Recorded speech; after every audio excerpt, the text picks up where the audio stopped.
I was always so impressed. I was talking to Monica about you. You were probably the most loved player on the tour, and yet being such a competitor. I mean, that's obviously what ICL strives, right? We hope everyone makes it to be a pro, but it's more about character and how you hold yourself and being a leader. And yet, like you were able to kind of win the triple threat, right? You were a world champion, number one in the world, singles and doubles.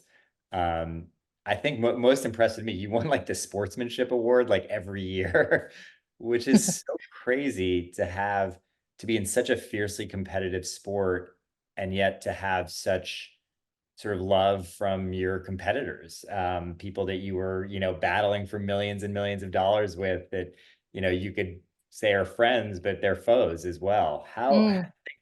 What was in you? Like, is that from birth? What is that? What do you attribute that? Because that's really about character. Yeah, I think a little bit from birth, but also, something that I got or that I heard all the time from my parents, from my dad, especially. Like he played soccer, he played a few World Cups. He knew what it was like to be a professional athlete, and he always told me, like, kind of find motivation out of the losses. Players that beat you, that are better, that have certain things that are better than you, but there's no personal issues, right? Like I didn't have to hate an opponent to try and beat them.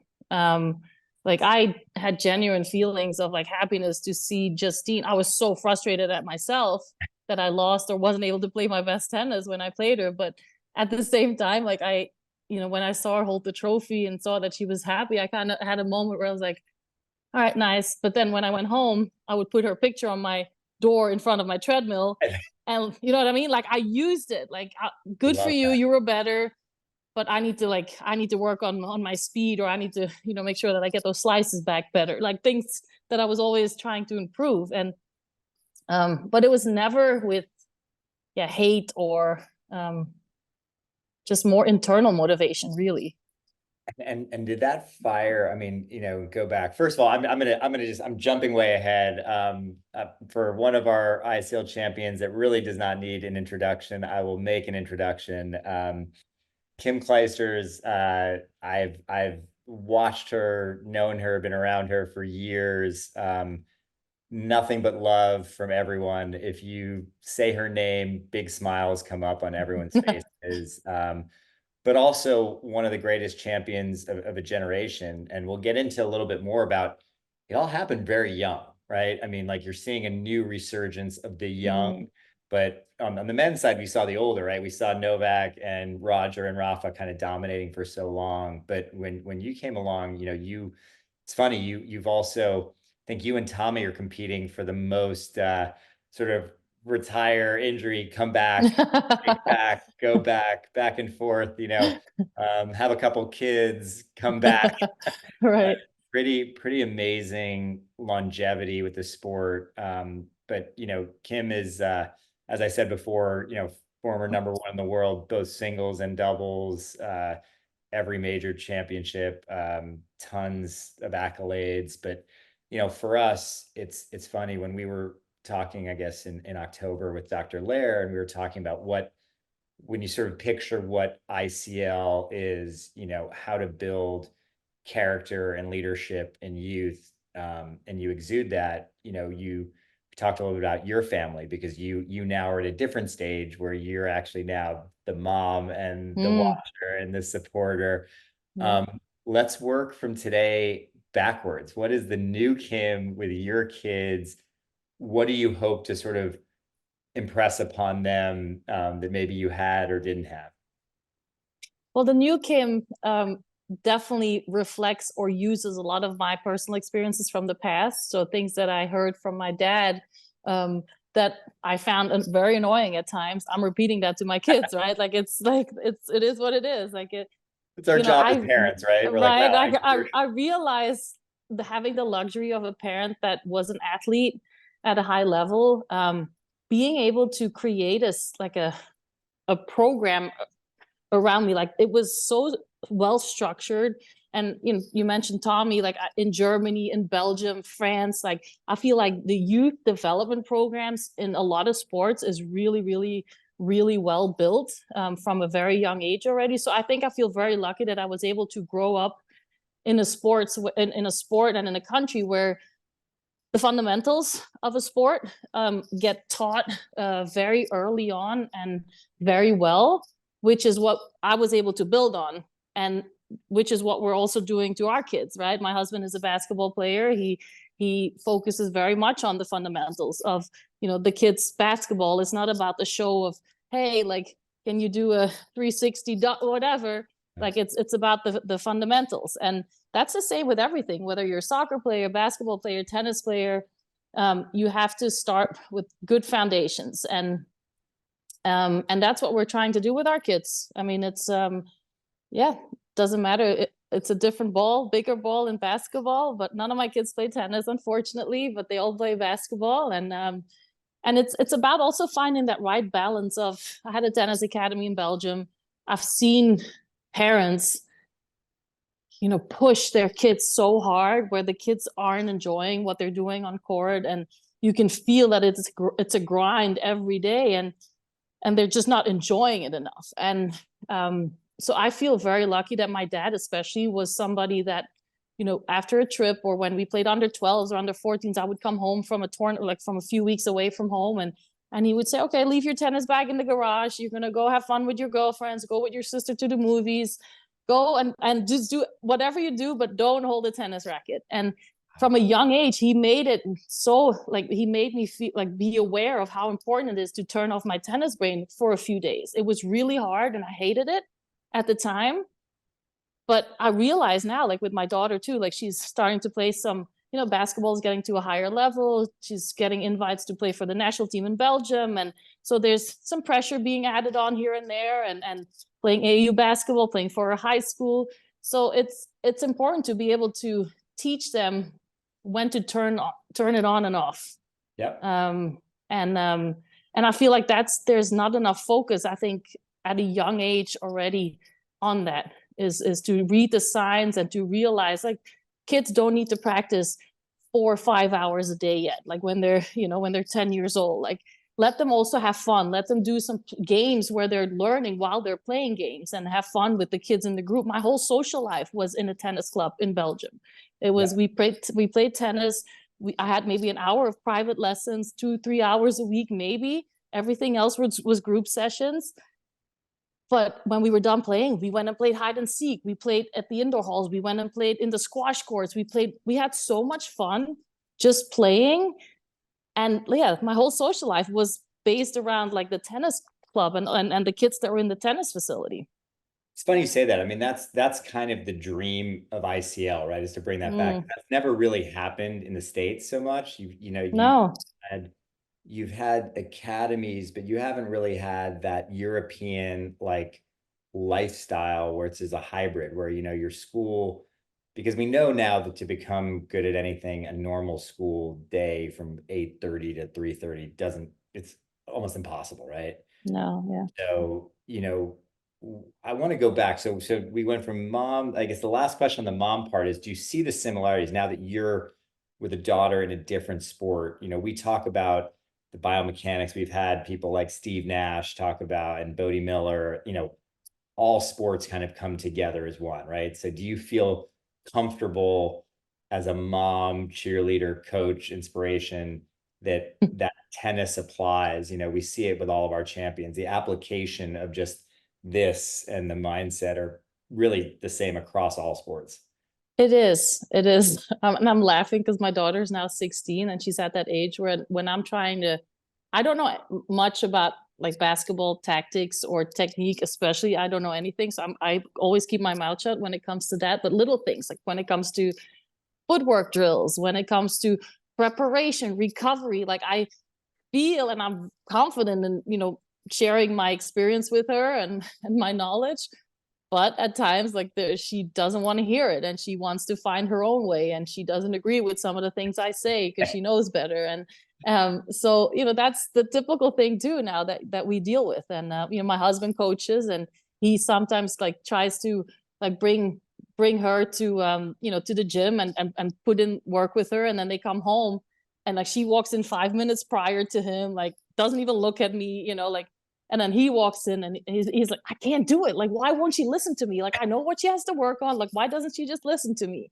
So again, I think, what my dad was really good at was, trusting the coach, right? And you said it too, like trust the coach that they are there with their best interest for your kid, and be the parent, be the supporting parent. But even for me, I mean, and my husband, sometimes we have to say, okay, let's find a good environment for the kids to be around. Find a coach that might not be the best coach, but who's super passionate about the sport and Yeah. who cares and wants to see your kid improve. I mean, But do you ever get frustrated? Are you like, by the way, just for the record, when I was your age, I like was winning a Grand Slam. I don't know. I don't want to do that because she I'm did totally play joking, but tennis. yeah, No, but like that's when in my academy she was playing tennis for a little bit, and whenever she would walk off the court, there was always a parent that was like, "Oh, are you gonna be as good as your mom? Or are you gonna like that's you're gonna follow into your mom's footsteps?"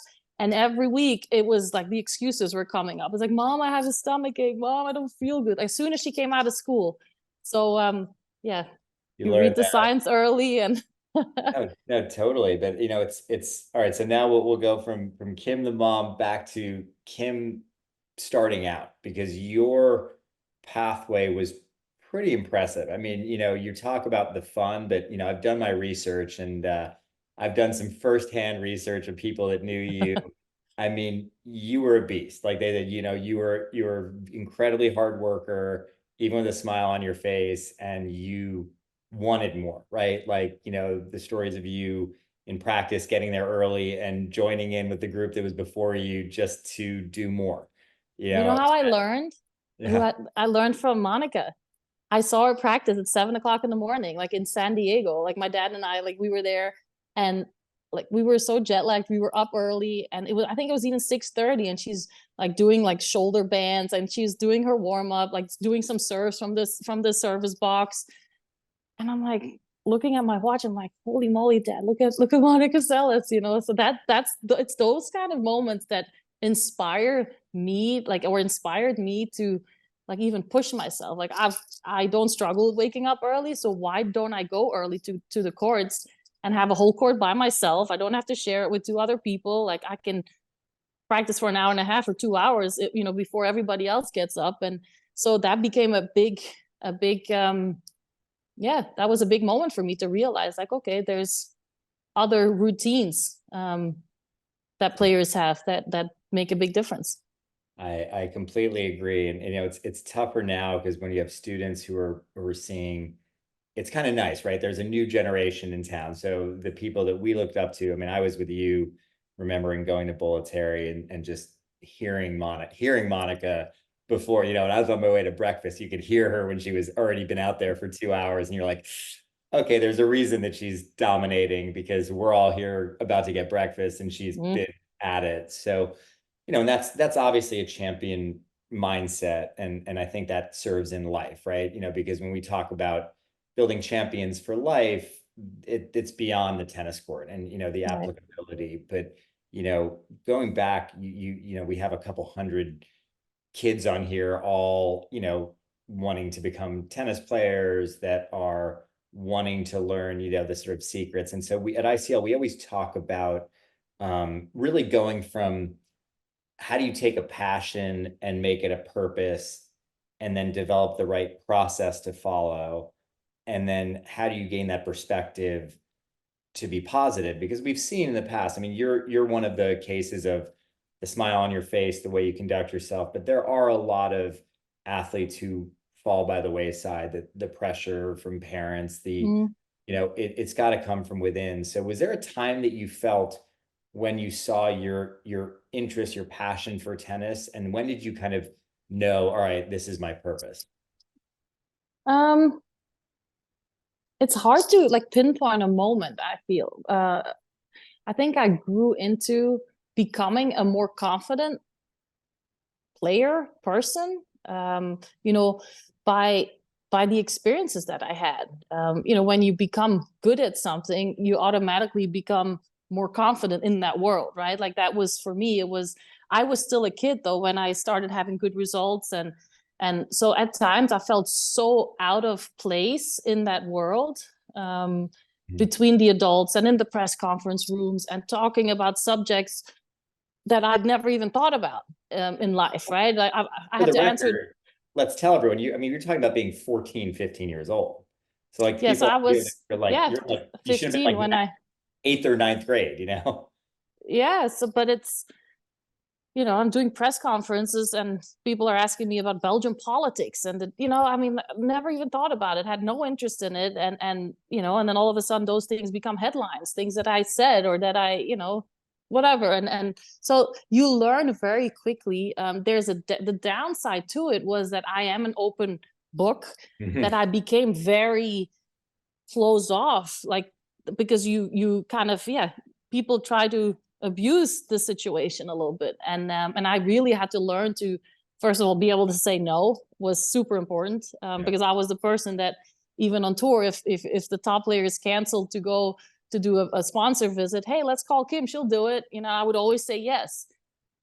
But after a while, as you get older and you're like, hey, listen, this is what we agreed with, and I really had to learn to set Yeah. boundaries um yeah, and to be able to say no and not always try to please Mm. other people. I also did it because I was, to me it felt like such a big adventure, being on tour, like, going to Wimbledon and then being at the US Open and playing against Serena in 2000 or in 1999. And like, it was such a big adventure. And the losses to me always felt like, yeah, like something to learn from. It was like something to build up on.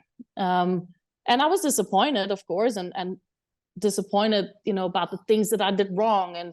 But then, yeah, I would really try to focus. Had a really good coach growing up, who was, yeah. Now that I think back about it, it's so important to have somebody, like I see it, especially here in the States. Like people like to change coaches so quickly. Like in Right. Belgium too, it's like switch and switch. And I feel, especially for younger kids, it's so important to have that one voice Mm. that's repeating. Our sport is such a sport that's based on repetition, a lot of repetition. And then if you have different coaches saying, different things to you, because everybody kind of phrases it differently or Well, uses the terms a little bit differently, it can be really confusing for kids. And so I feel like having that one voice, or at least, a voice, if it's within an academy where they speak or teach towards the same direction, I think is super important for kids to develop. Because even now when I'm hitting here, I'm still thinking about certain things that my coach when I was 8 years old, 10 years old told me, right? mm. Like it's that inside voice that you keep hearing, and it's there and it won't go away because I've done it over 1,000 times. Like, those, yeah, listening to those things that he said. It's so interesting you talk about that because, the mental side of the game, it is so hard to teach, right? I mean, it is such a big part of it. And we actually have questions coming in. So as we're talking, I'll try to throw some of the questions Sure. in. Anish had a question about how you did develop that mental part of tennis. How did you accept those losses in a positive way and being grounded when you win?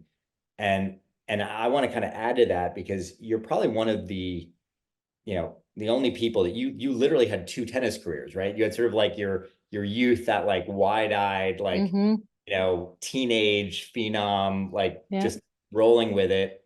You took time off, years off, you had a child young, and then you decided to come back and you had massive success after that.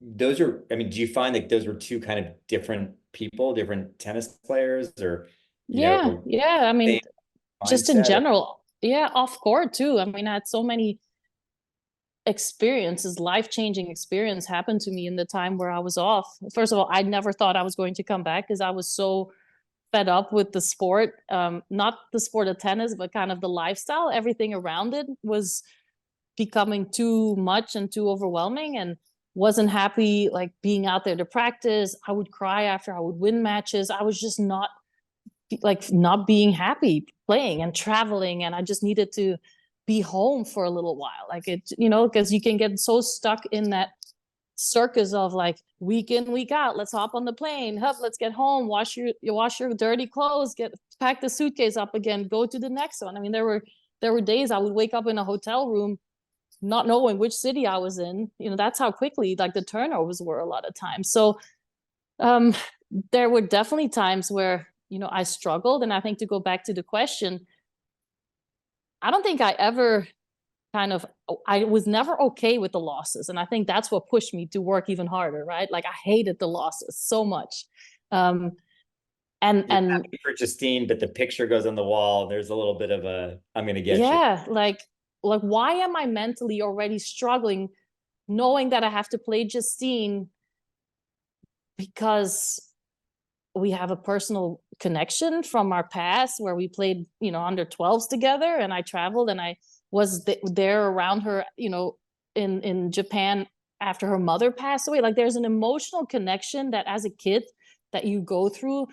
It had such a deep impact on me. And yeah, it's, there's a deeper connection than playing Venus or Serena, right? Like to me, that was because there was that person, the past and the personal connection, and then add the whole media in Belgium trying to over dramatize everything that we ever did.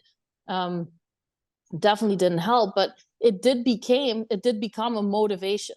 And as I got older and after I had Jada, so having a baby changes your life, and I lost my father at that time too. So it was a lot of things happened in that 1 year, and the experience of giving birth to a person and then losing a person who I cared about very much was yeah, the complete opposite, but at the same time something amazingly beautiful too, which sounds weird, but my sister and I were there. We held his hand when he passed. Like it was a very deep moment. So I felt like I've dealt with something Bigger. like bigger than hitting a tennis ball. So, and then I got an email or a letter to go play Wimbledon and play Steffi and Andre when they built the new roof on center court. And I said yes. And my hunger to play competitive tennis came back. So that's when I just decided to go for it again. So something clicked that was almost out of your control. You didn't expect that. I mean, and we've I obviously, didn't, and my dad, like when he was towards the later stages of his life, he did say like that he thought I would come back. So maybe that at the back of my mind, like I've always been yeah, I think about my gut instinct, like is always my first kind of direction that I follow, I and mean, yeah, I think you have to go. he's had a big impact. Yeah. I mean, I think you talk about gut and coming back, and Monica talked a little bit about her comeback and not knowing, and obviously going through trauma like she did and being able Yeah. to come back and not expecting it or knowing it. But it comes down to what you both say. I mean, it's something that clicks that you have to love to do it. You didn't need to. I mean, you Mm-hmm. left it out there, right? Like there's, when both of you have multiple Grand Slams, #1 in the world, there's nothing more to necessarily prove to others. It's more just in It's to yourself. yourself. Yeah, it's all to yourself. And that's the fun part about it too. And again, it comes back to kind of at the start of the conversation is I didn't need to, like, yeah, I knew everything or as much as I could about my opponents, but I didn't have to hate my opponent, right? Like it was a competitiveness inside of me that pushed me to become better and to become fitter and stronger and faster. When Venus and Serena started to dominate, we had to become like physically just better. And there's a drive that you create from within, because I feel like there's only so much that you can build on when it comes from the outside. Like that drive has to be so, and that's what I love about what Novak is doing, what Roger did, what Rafa's doing. Like they don't have to do this, right? It's a drive. It's a it's an adrenaline. This is a sport that we've been playing, most of us, since we're 4 or 5 years old, probably. That's all we know most of the time, right? So it's an exciting, like it's you work towards the goals all the time from when you're little until you're a pro player. You're always working on goals, short-term goals, long-term goals. So that's kind of the mindset of, even when you have an injury, okay, what's the goal? Where are we working towards? And so that mindset is something that just stays with me, even now in life and with my kids. And yeah.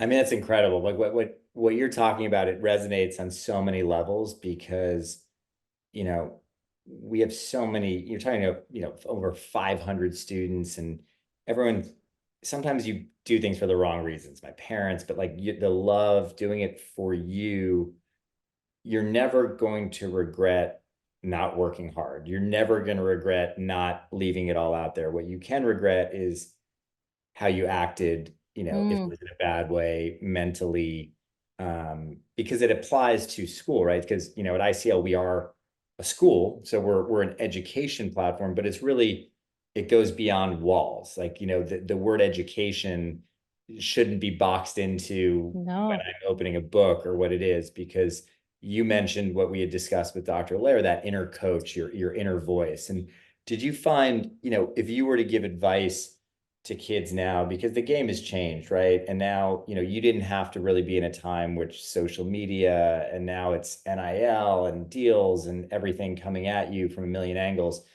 How did you quiet the noise, and how did you tame that inner voice to keep it positive and motivated? I think through the experience of being on the other side, where the media, the noise of the pressure, expectations, even within family, right? Like my grandfather was an amazing grandfather to every point, but whenever I lost to Justine, it's almost like he could, like it hurt him so badly. and and so like when I'd lost, like I would wait a few days like to go see him, because he would just say, why? Like out of everybody, why would you lose to her? So the pressure, and so how did I learn to deal with it? Again, through some tough times in life where I found some techniques that really, really helped me. I tried a lot of things, and a lot of things were, yeah, BS, but a lot of things really helped me, and I was able to use a lot of it. Where it is breathing techniques that I was able to use on court, whether it was, yes, certain, working with I worked with a doctor in Belgium who really helped me a lot to kind of find balance um in the not so much sports nutrition or lifestyle, but in general, like eating what the things that are right for me, and excuse me, which helped me a lot to realize, or to believe in everything that I was doing when I was preparing myself for a tournament or in the preseason, that everything I was doing right. So your confidence grows. It's on every level. It's fitness, it's nutrition, it's sleep, it's the people around you, the team that you build around you. Like they have to fit in within that team. They have to have the same mindset. So I learned to have really good people around me, use the tools to have breathing became my most important thing. Like I felt like with one breath, I could completely zone out and not see the stage or the stadium that I was in. And but that takes time. I couldn't do that when I was 17 playing my first French Open final. Like I could not do it at that time. Like I would breathe and I wouldn't know how to breathe anymore, right? Like that's how, yeah, I just didn't have the experience. And then later in life, like you just, yeah, learn to just really be able to focus and to I focus think on, yeah, the negative voice in your head and the positive one. And the positive voice has to be the more dominant one. it's amazing. Did you find, I love this kind of, I don't know if you ever done this before, but that juxtaposition of the two Kims, like the younger you, the sort of younger you, and then the older you. Did you see, as an entrepreneur building a business? I think it's the same in life. When I look at, because Monica It, started ICL 20 years ago, and it was like, we can take on the world. And then, after 10 years into it, you come back, you're like, wow, okay, let's take our time. I think you gain wisdom and knowledge, but you lose a little bit about that fairy dust, that sort of mm, energy, that like hyper energy that may right. pull you. Did you see any But of that's that? the great, yeah, but that's the good part now. Like I wish, or sometimes I'll say to myself, like, I wish I knew what, back then, what I know now, right? Like I'm not as fast anymore, but like I see things so much. I'm able to read my opponent so much better. I can read their body language so much better. Things that yeah, by doing commentary on the sideline or by talking to coaches, different players, being on all sides of our sport, you just learn so much. And which is what I always say, like I'm 40 now, and you know, that's the best part about getting older, right? Is learning, like what you said, you and Monica, you deal with, you know, maybe it's not the whole, yeah, the dreaming of, you know, I can take on the world and do this, but yeah, you I guess become smarter and a little bit more realistic at times. And What but there would has you to be say? that balance. Like, What would you say? That's always sort of an ending question, but I want to say like that 15-year-old you, like if they're, because you know, you have kids on here chomping at the bits, wanting to know. I mean, because you were there, right? There's a huge difference between a coach talking about, hey, do this. Like you're in front of them right now. You've held the trophies, you've had the number one ranking. Um, are there any just like things that the Kim at 40 would tell the wannabe Kims at 15 or, you know, anyone? well, one of the things that I know made a big impact on me, and I didn't know it back then, it was very unconsciously, it was the fact that I didn't overthink. Mm. That was so important for me, because the moments when I started to freak out, worry, and I lost my first 4 Grand Slam finals in singles that I played. Like I lost all 4 of them. So after a while, you know, of course you start to doubt, and you start to, you know, every press conference, do you think you'll be able to do it? Are you too nice to win? Like those kind of questions, and they kind of, yeah, they stick into your brain somehow. And but the fact, yeah, just always try to. I played my best when I wasn't overthinking. Mm. And again, it comes down to those two voices in your head, right? It's the overthinker is the negative one. It's the one that's saying like, "Oh, you're 2 points away from winning. Come on, don't mess up now." Like it's, or you know, it's that. Like whereas being able to stay in the moment, and it's so hard in tennis because it's, yeah, there's so much that's already happened in a match, and there's so much still coming. But just to stay in the moment, every point when you find a good routine, turn to the back of the court, play with your strings, take some good breaths, and then refocus and walk up to the line. Like that routine was so important for me. And when I started to get frustrated or out of out of place, I just started rushing. And so to stay in the moment and have a good routine is probably the main thing that I would tell my younger self, is to really try to focus on that good routine and not be too stubborn to listen to what, you know, my coach even trying to say that. Those are nuggets that are so valuable, and I think, you know, we don't even realize it. And I think that's huge. I think kind of switching gears as a parent too, you know, there are a lot of parents on here and they're asking questions about parenting styles. And I want to talk a little bit about education, because now being a mom, obviously, you know, when you're playing Grand Slams at 14, 15, education's on the side. But, you know, for us at ICL, our goal is to be able to balance that where your education actually meets with your desires and your dreams, and it makes you better. You know, I would argue that guys like Novak, you know, may not have finished a higher degree, but they're seeking knowledge at all. I mean, they're educators in themselves. They, you know, were you, you know, now that you have a daughter too, I mean, do you see that balance of education and the sport? You know, what's your feeling on sort of what that balance should be? And if you had had something like ICL, would have been something that you wish, you know, you had had when you were younger?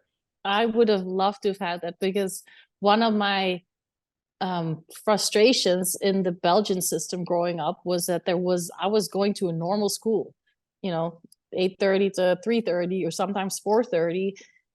Sometimes I would have a hit maybe once or twice a week before school started, but I tried to do everything after school, and it was so yeah, full on most of the time. So I would have absolutely loved your program. And then because I had my results so early, yeah, I had to make a choice. Like I couldn't combine it anymore. Like, you know, my school wasn't willing to really help out. Now the system's completely different. Like the federation has, you know, really half days of schoolwork, only do the main subjects. So it's improved a lot, and it gives kids a good chance to focus on sports. Like I grew up with teachers, that weren't happy with me playing tennis, that were like, what are you going to do with like playing tennis? Like you're not going to achieve anything with that. So it, it's yeah, it's hard. I think it's really important for my kids. We school is first, needs to be done first, and every whatever it is, homework, obligations, whatever they have to do, needs to be done, and then basketball or anything else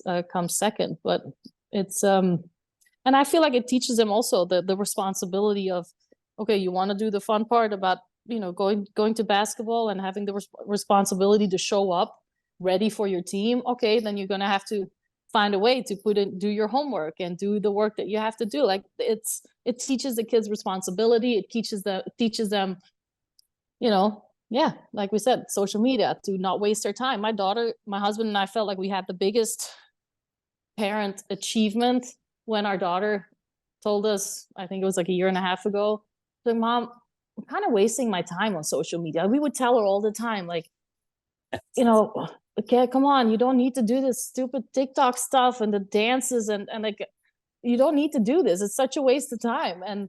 But the more we kept saying it, like, yeah, she would do it on her friend's phone or whatever. Like, and then at one point she came to us and she said, like, yeah, like I don't want to have my social media anymore. Like I don't want to be part of it. And she understood it. And which, yeah, That's the we dream. felt like high five. My husband and I were like, but okay, now she's a little bit older and she understands. And it's yeah, the kids are in school and they play sports and That's honestly like that I'm gonna high five you as well, because obviously that's a big achievement. And I feel like every even great athlete's kid, whether you're talking to Tom, I mean, it doesn't matter who, it's like that becomes like the great it struggle. is. Hold on, I'm just gonna close. I see some mosquitoes coming in, which is Okay, not good. closed. So it is fun to talk to you in paradise. It's very relaxing. Yeah, thanks. Sunsetting. Sorry. No, of course. Yeah, I feel, by the way, I feel exactly the way Andy did on the podcast.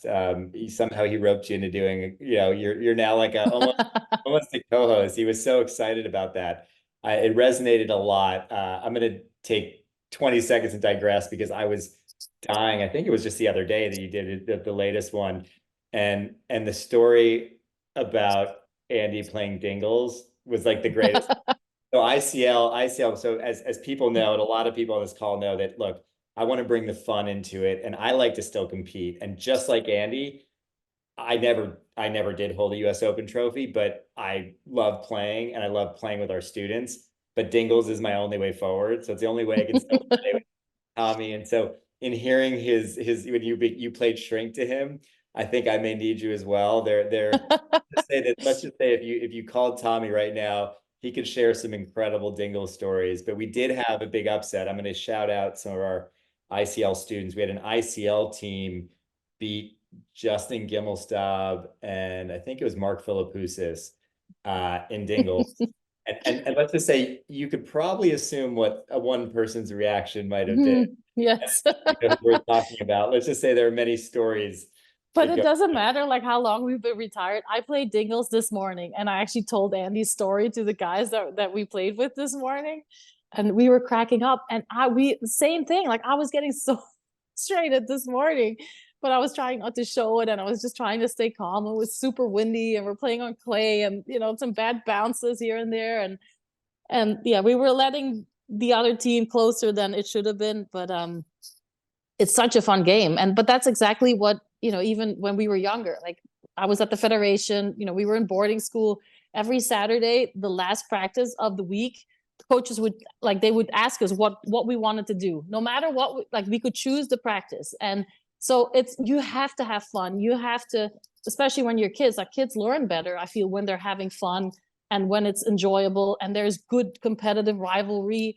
When I had the academy, when we had to start making the schedule, the emails of the parents or like the requests of saying, I don't want my daughter to practice with so and so, and I don't want my, like, you have no idea, like, and then they would think, yeah, that was like what was good for them. And so I had more issues with like a lot of the parents than with the kids. They don't care. They don't care that they might lose to somebody who's maybe not ranked as high as them. Like it builds character. Like you have to, okay, try to beat them next time. Like it's okay. Like, but it's, yeah, that was the toughest part, I think, with the So, with the academy, is trying to, for make sure. sure that the kids have Hey, fun. And yeah. everyone. Well, I'm going to throw out the invite. So I did miss you, which I was really unfortunate about missing you at Indian Wells.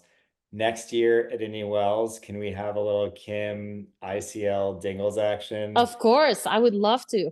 Get Tommy and a lot of our students here, and it's hard because, I just saw, like I said, 120 plus at Easter Bowl. It's hard when your meetups with sort of when the school fun time is like Orange Bowl or Easter Bowl. It's very difficult. And Mm. tennis is a tricky one to create that socialization. Like you do it when you're on the road, when you're training together, but when it comes to competing, it's sort of that on-off switch. It's a difficult thing. And at ICL, we try to do that, but I think the answer for me is Dingles. Like just create big Dingles have fun with it and have bragging rights and we'd love to have you. That's our dream, is to have Listen, I'll be more than happy to play, even if it's not Dingles, just to practice. I'll be there. Like Padel as well, I'll right? You play some Padel also. yeah, yeah. I found I got invited to go play. There was one court in New Jersey, I think, that a guy owns in his backyard. So I've been able to go out there and play a little bit. But I was playing like like club matches like in Belgium before we moved to the States. So love Is it. Yeah. Do you see a Uh, future? Do you see a future for it in the States? I don't know. I'm curious at times. Like you know, I wonder if pickleball will become, you know, if it's easier for pickleball to grow in Europe or for padel to grow in the States. Like, I'm because definitely. pickleball, padel is so popular at home now, like in Europe, where everybody plays. During COVID, everybody gravitated towards padel, and um, It's yeah. So I don't amazing. know. I don't know. It's so fun to have. We've been sort of brandishing that and trying to grow it because for us, it'd be great if it becomes an NCAA sport. Yeah. Get more and more people But and what I learned too, like Kirk, in the academy, a lot of kids, like they come to the academy with the hope of becoming a professional player, right? But then there's players where after a while you realize, like, listen, like, you have to be honest, like that's not going to be, you know maybe a future for you. But there's so many things that are like taught or learned, that you learn from being in that environment. And life if you lessons. love tennis, life lessons.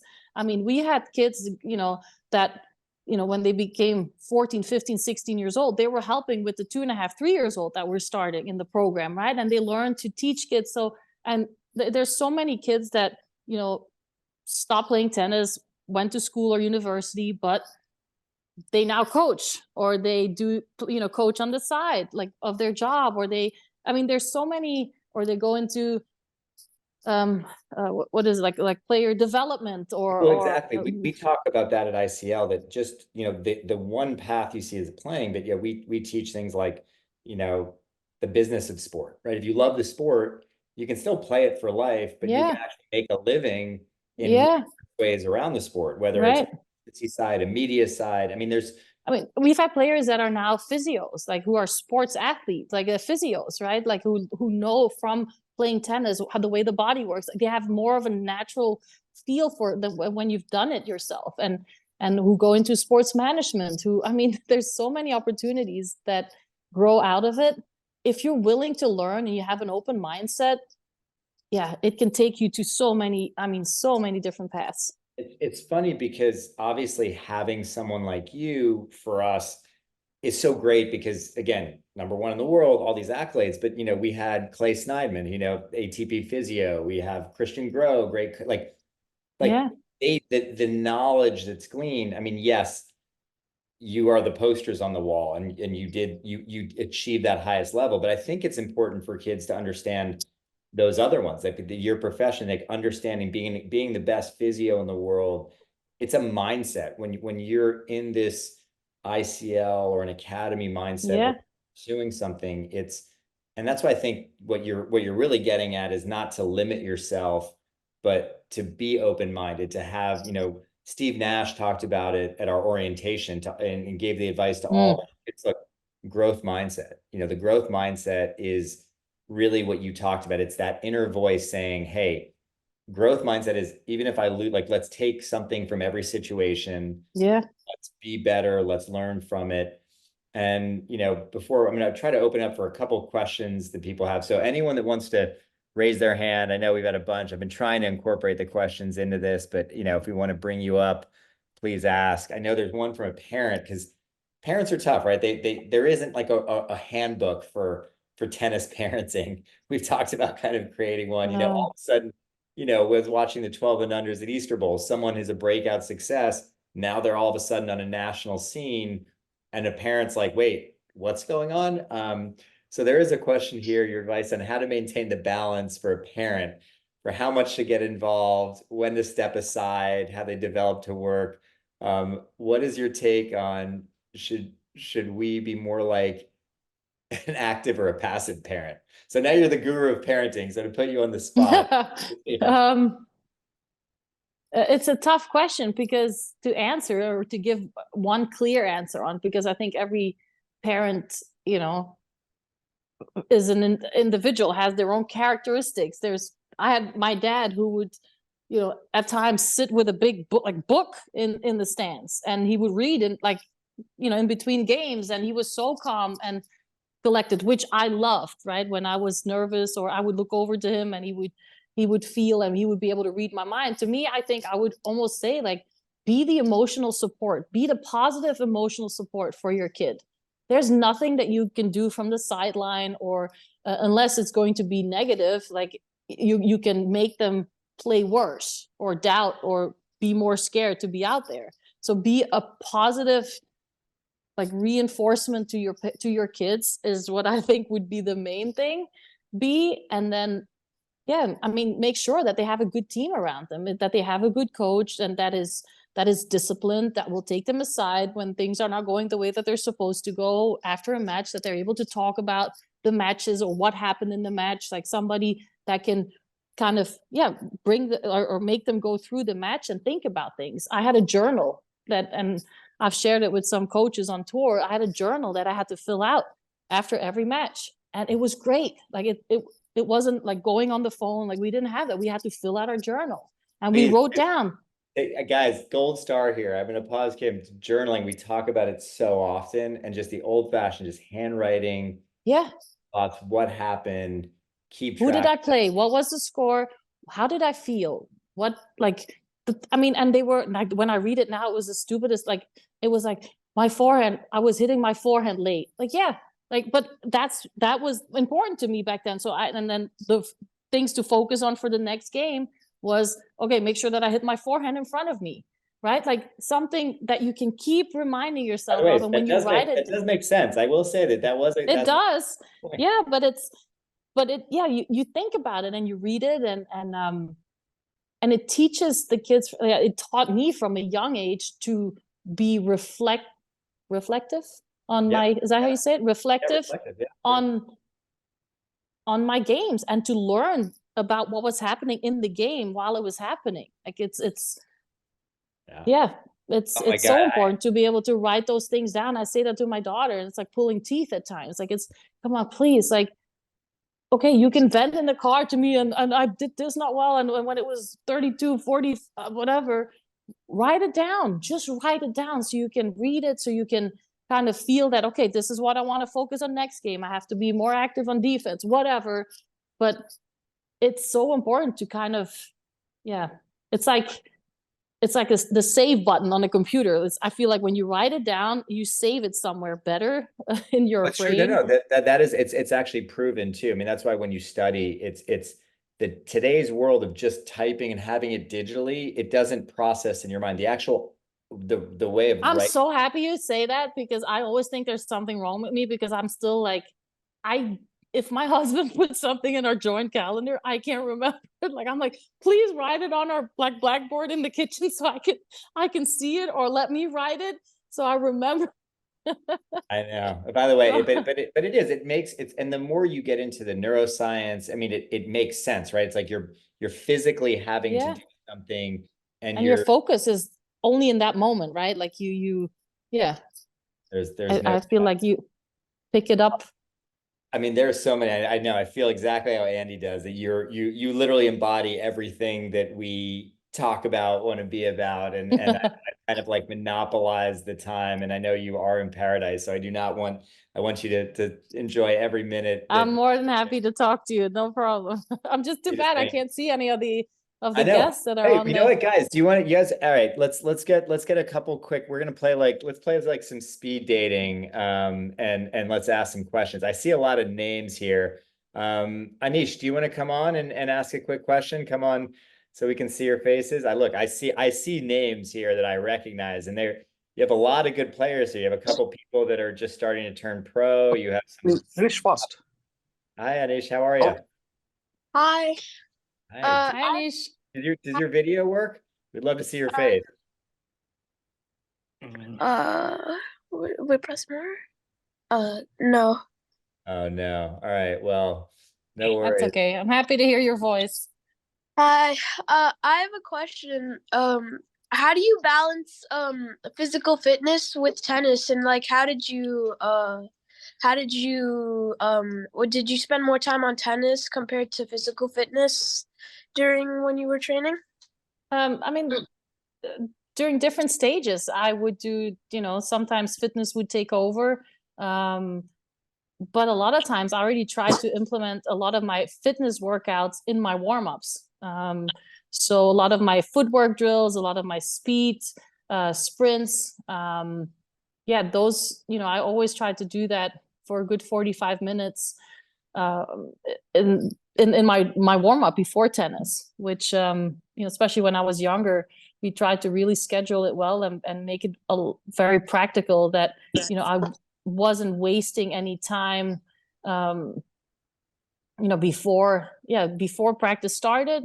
So always did a really good warm up that helped me a lot with core stability, with shoulder exercises, footwork drills, and then so basically kind of my intervals and my endurance runs were most of the times the only thing that I had to do when tennis was finished. But I did a lot of fitness on court when I was younger, so a lot of testing on court or with the ball machine where I was doing intervals on court, which to me just seemed more realistic. I wasn't the greatest long distance runner, but I beat all of the long distance runners that were good tennis players, but I would beat them all when it came down to doing intervals and being accurate with your shots when you were creating more lactic acid. Or so it's finding a good schedule and a good routine that works for you, that's doesn't take up even more hours of your day, where you can use, especially now. When I was younger, they didn't really focus too much on the recovery part. It was a little bit of stretching and that's it. Like now the recovery is, players take ice baths, they drink their recovery shakes, they do a certain amount of running afterwards. Like that takes up even more time than when I was younger. So is to make it practically as good as you can have it. And There's no again, have silver a bullet,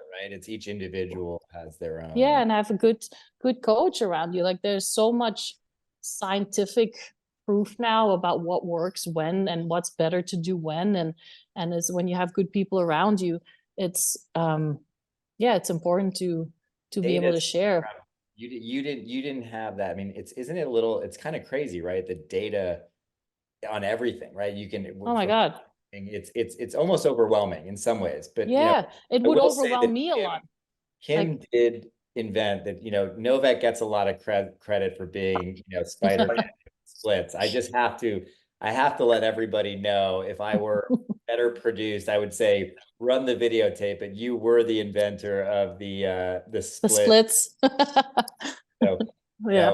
no, that's going to go down in history. You They invent asked me that here if I could still do that. I was like, maybe once, and then that's amazing. No, it is so true. Look, the game is changing. We do have a couple more, but I'm gonna just do a little bit of speed dating because I want to get you to dinner. My speed dating for you are just fire off questions that are kind of okay. all types of random areas. Uh, Favorite cheat food? Belgian fries. Ooh, I like that. Yeah, we Because usually I don't get them anymore now. Like here in the States, nothing beats Belgian fries. So when I go they're not home, French fries. They're not French fries. They're Belgian no, fries. no, Belgian fries. Uh, So yeah, when I go home, that's my favorite, like go-to. Belgian fries with mayo. um, Favorite players to watch these days? Coco Gauff on the women's side, and I would say Alcaraz on the men's side. Um, who did you look up to when you were younger? Who was your idols? Steffi Graf and Monica Seles. The good ones. We And were, my sister and I, we would argue, who can be who today, and then we would go in the driveway and we'd take my mom's kitchen chairs and we would put them in the middle of the driveway. That was our net. And then we would pretend, and I would be Monica, and I would like do I would be ready, and I would do the double handers. I mean, we had so much fun. Like, yeah, they were, grunting? and Did you get yelled yeah, at? that too. And but just to try and like explain to people sometimes like what they meant for me is like when young girls go to Disneyland and they see their Disney figures, like that's what Monica and Steffi Graf were to me. Like they were my like yeah, like I that's what how much I looked up to them, and yeah, just loved everything about is them. it weird to think that people here think of that you the It same way? is. It is very weird.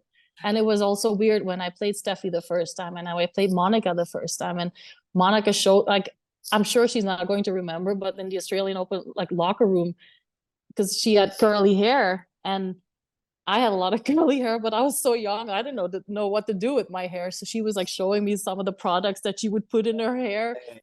And I remember calling my dad and like, Dad, Monica Seles showed me the products that she so it's like it's crazy like how as a kid you're watching your heroes on TV, and then yeah, a few years later you're literally in the locker room like watching them get ready before a game, and or watching them doing their recovery, and listening to them when they walk into the physio room, and it's unreal at times. And now being inducted into the Hall of Fame and seeing my pictures next to theirs, and it's yeah, something very And surreal about that all. friendships, that are formed. I mean, Monica loves you. It's like you're to have built relationships with people that are your idols. Yeah, it's amazing. It's absolutely amazing. Like to be able to met her mom and see her dog on tour. Like it was, yeah, just loved it. She was so kind and caring, and it was, she was such a strong competitor, which I love. But then she was so nice. Like she had no reason to be nice to me, but she was so nice,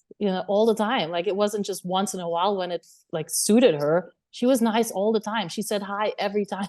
Like that's like rare. Like That's how she is as a human. I mean, but by the way, so are you, and that's your rep. I mean, the but good news. that's the impact though that those like people have on you when you see somebody do that. Like I was like, yeah, that's of course. Like why wouldn't I do that? Like why would I be rude to somebody? Like it's yeah, that's all these moments in your life that make you say like, oh no, I don't want to be like that, or I want to be like that. And yeah, she definitely was that for me. And you've just made these choices. I mean, you have that incredible, I mean, you executed and followed up on all of those things. I mean, it's kind of amazing to hear you say what you looked up to, and yet you embody that now. And that's the beauty of a legacy of sharing that, that you can be that to others, and you can be that Mm. to the next generation. And you are a real inspiration for everybody and your accomplishments. And you're like, I just turned 40. 40 is kind of still young. You look at Novak wants to still be out there, and so you recently kind of hung it up, but do you feel good about everything? And I guess to wrap it up, if there's anything, because you are such a positive inspiration, you have achieved so much, and now you have the next chapter, the next book. Is there anything, last question, that you're kind of looking most forward to in the coming years? Well, the most exciting, I think, thing at the moment is like I love being a mom and seeing our kids grow up, but is seeing Jada, our daughter, play basketball. Like I said, she played for the Belgium national team under 16 last year, and to travel with her now and to kind of help her out like in the hotel rooms and teach her the little tricks of being in a hotel room for a long time and doing her recovery in there, and seeing her deal with the pressure of making a free throw, with 3 seconds to go. Like it's those things are so fun, and she's going to, get very disappointed with herself at times, but it's a part of the learning process. And so we're kind of getting into that phase with her, which is really cool. It's not the sport that I grew up in, but still it's the team sport, which is what I like a lot as well. So that's a lot of fun. So just to seeing them develop, and at the same time, I still love hitting a good tennis ball, and I still like to hit as much as I can. I don't I don't play enough. Like I want to play more, and I wish I could play every day, but there's times where motherhood and parenting, and they just take over. And we're gonna get you back with Dingles. Honestly, like it's such a treat, and I'm gonna just fall in line with Andy that we'd love to have you back. I think next time you and Monica together. I don't know if you've ever done any kind of speaking together, but you guys are both so incredible, and maybe we just get the whole gang, just throw Tommy in there, do a whole fun time. Maybe we'll have to get Mom and Yara.